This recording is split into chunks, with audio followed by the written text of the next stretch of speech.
Assalamualaikum warahmatullahi wabarakatuh. Kepada Allah Subhanahu wa taala yang telah memberikan kita nikmat sehingga kita dapat berkumpul dalam diskusi kali ini.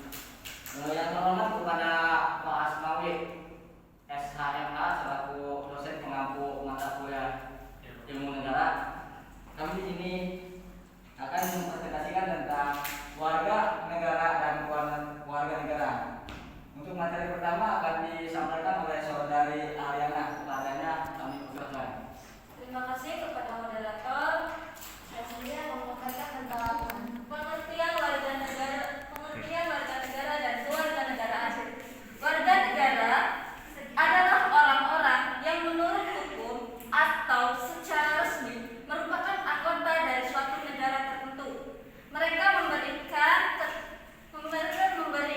kesetiaannya pada negara itu, menerima perlindungan darinya, serta menikmati hak untuk ikut serta dalam proses politik. Mereka mempunyai hubungan secara hukum yang tidak terputus dengan negaranya, meskipun yang bersangkutan telah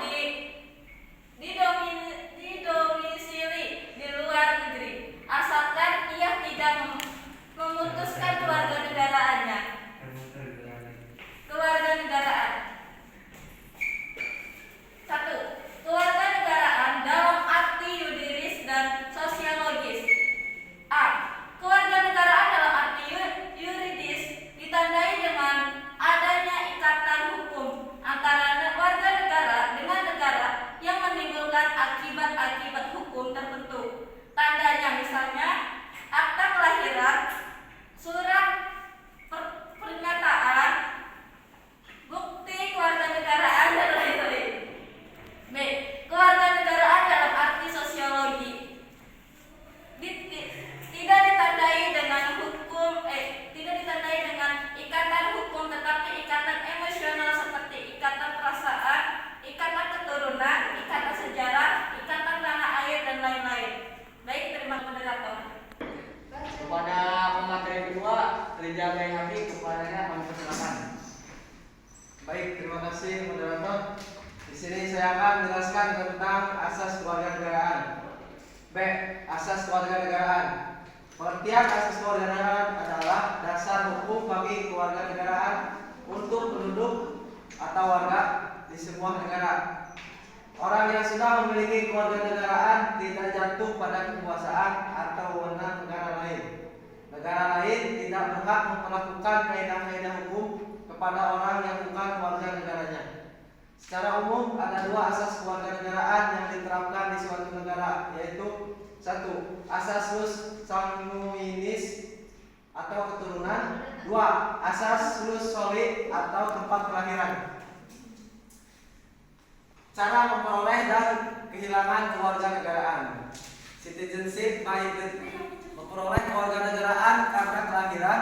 Jadi setiap orang yang lahir di wilayah negara dianggap sah sebagai warga negara karena suatu negara menganut asas ius sanguinis. 2. Citizenship by descent. Memperoleh kewarganegaraan karena keturunan.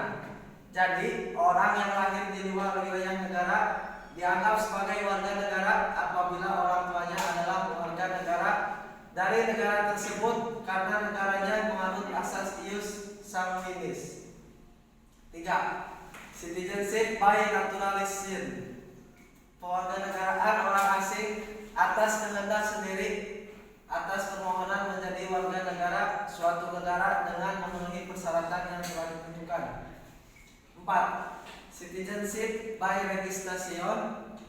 Kewarganegaraan bagi mereka yang telah memenuhi syarat-syarat tertentu yang dianggap cukup dilakukan melalui prosedur administrasi yang lebih sederhana dibandingkan naturalisasi. 5. Citizenship by incorporation of territory. Proses kewarganegaraan karena terjadi perluasan wilayah negara. Baik, terima kasih. Saya sampaikan, selebihnya dikembalikan ke moderator. Baik, materi selanjutnya akan disampaikan oleh saudari Dede Suryani. Kepadanya kami persilakan.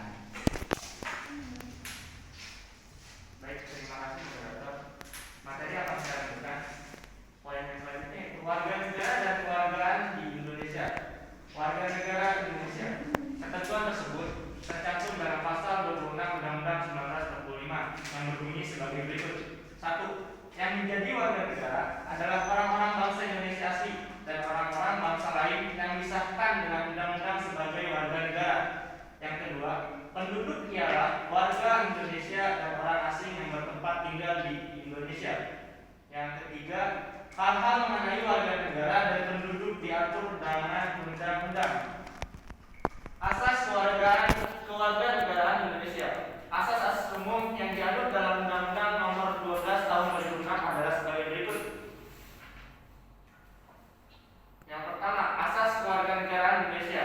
Asas-asas umum yang diatur dalam Undang-Undang Nomor 12 Tahun 2006 adalah sebagai berikut. Yang pertama, asas ius sanguinis atau law of the bond. Yang kedua, asas ius soli atau law of the story. Yang ketiga, asas kewarganegaraan tunggal. Dan yang terakhir, asas kewarganegaraan garda terbatas. Cara memperoleh kewarganegaraan Republik Indonesia berdasarkan Undang-Undang Nomor 12 Tahun 2006, kewarganegaraan Republik Indonesia dapat diperoleh melalui poin yang pertama yaitu kelahiran, yang kedua pengangkatan, yang ketiga perkawinan atau pernyataan, yang keempat turut ayah atau ibu, yang kelima pemberian, dan yang terakhir kewarganegaraan. Baik, terima kasih. Saya kembalikan ke moderator.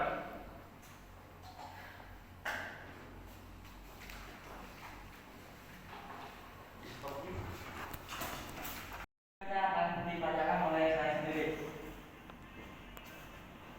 Kehilangan kewarganegaraan Republik Indonesia. Perihal kehilangan kewarganegaraan Republik Indonesia diatur dalam pasal 123 Undang-Undang Nomor 12 Tahun 2006 yang menyatakan bahwa warga negara Indonesia kehilangan kewarganegaraannya jika yang bersangkutan 1. Memperoleh kewarganegaraan lain atas kemauannya sendiri, tidak menolak atau tidak melepaskan kewarganegaraan lain, sedangkan orang yang bersangkutan mendapatkan kesempatan untuk itu. 3. Dinyatakan hilang kewarganegaranya oleh presiden atas permohonannya sendiri. 4. Masuk dalam dinas tentara asing tanpa izin terlebih dahulu dari presiden.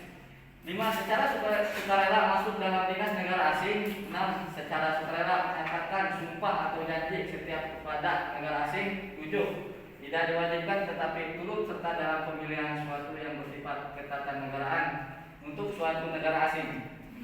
Dan yang terakhir, 8. Mempunyai paspor dari negara asing atau surat yang dapat diartikan sebagai kewarganegaraan yang masih berlaku dari negara lain atas namanya. Selanjutnya, cara memperoleh kembali kewarganegaraan Republik Indonesia. Dalam pasal 31 Undang-Undang Nomor 12 Tahun 2006 dinyatakan bahwa seseorang yang kehilangan kewarganegaraan Republik Indonesia dapat memperoleh kembali kewarganegaraannya melalui prosedur kewarganegaraan dengan mengajukan permohonan tertulis pada Menteri. Bila permohonan bertempat tinggal di luar wilayah negara Indonesia, permohonan disampaikan melalui perwakilan negara Republik Indonesia yang wilayah kerjanya meliputi tempat tinggal pemohon. Baik, terima kasih. Mungkin hanya itu yang bisa kami sampaikan, kurang dan lebihnya mohon maaf. Assalamualaikum warahmatullahi wabarakatuh. Waalaikumsalam warahmatullahi wabarakatuh.